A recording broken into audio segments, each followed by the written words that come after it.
தொடர்ந்து தமிழ்நாட்டை நிதி பகிர்வுல வஞ்சிச்சும் பரப்புரைகள்ல தமிழர்கள் மேல அவதூறு பரப்பியும் வர ஒன்றிய பாஜக அரசு இப்போ கீழடி ஆய்வு விஷயத்துல தமிழர்களோட வரலாற்றையும் மொத்தமா மறைக்க பாக்குறாங்க. 5350 வருஷம் பழமையானவர்கள், தொழில்நுட்பம் கொண்டவர்கள், மூத்த நாகரிகம் படைத்த முதுமக்கள் அப்படின்னு உலக அறிவியல் ஆய்வுகளே ஒத்துக்கிட்டாலும் ஒரே நாட்டுல இருக்கிற ஒன்றிய பாஜக அரசு ஒத்துக்கிறதுல ஏன் இத்தனை தயக்கம் காட்டுறாங்க? தமிழர்களை எப்பவுமே இரண்டாம் தர குடிமக்களாவே பாஜக அரசு வச்சுக்கிட்டு இருக்க நினைக்கிறதுக்கு என்ன காரணம்? கீழடி அகழ்வாராய்ச்சியை பொறுத்த வரைக்கும் முதல்ல கீழடியில ஒண்ணுமே இல்லைன்னு சொன்னாங்க ஒன்றிய பாஜக அரசு.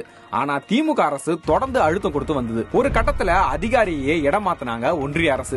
அப்புறம் இனி கீழடி ஆய்வுக்கு நிதியே ஒதுக்க மாட்டோம் அப்படின்னு சொன்னாங்க. அதுக்காக நம்ம தமிழ்நாடு அரசு நிதியை பகிர்ந்து கொடுக்க ஆரம்பிச்சாங்க. கடைசியா சமர்ப்பிச்ச அறிக்கையை கூட 2 வருஷம் கிடப்பில போட்டிருந்தாங்க ஒன்றிய அரசு. ஆனாலும் திமுக அரசு தொடர்ந்து அழுத்தம் கொடுத்ததால இப்ப அறிவியல் ரீதியிலான ஆதாரங்கள் போதவில்லைன்னு சொல்றாரு ஒன்றிய கலாச்சாரத்துறை அமைச்சர் கஜேந்திர சிங். ஆனா உலக புகழ்பெற்ற பீட்டா அனலிட்டிக்ஸ் நிறுவனமும் கீழடியோட தொன்மையை உலகத்துக்கு முன்னாடி நிரூபிச்சிருக்காங்க. கீழடியை பத்தி ஒவ்வொரு காலகட்டத்திலையும் ஒன்றிய பாஜக அரசு சொல்ற காரணங்கள் வேணும்னா வேற வேறையா இருக்கே தவிர தமிழர்களோட வரலாற்றை நிராகரிக்கிறத மட்டும் பொதுவான கருத்தா வச்சிருக்காங்க ஒன்றிய பாஜக அரசு. அந்த வன்மத்தோட கடைசி நிலையா இப்போ கீழடியை ஆய்வு பண்ண அமர்நாத் ராமகிருஷ்ணன் அவர்களை பணியிட மாற்றமும் செஞ்சிருக்காங்க.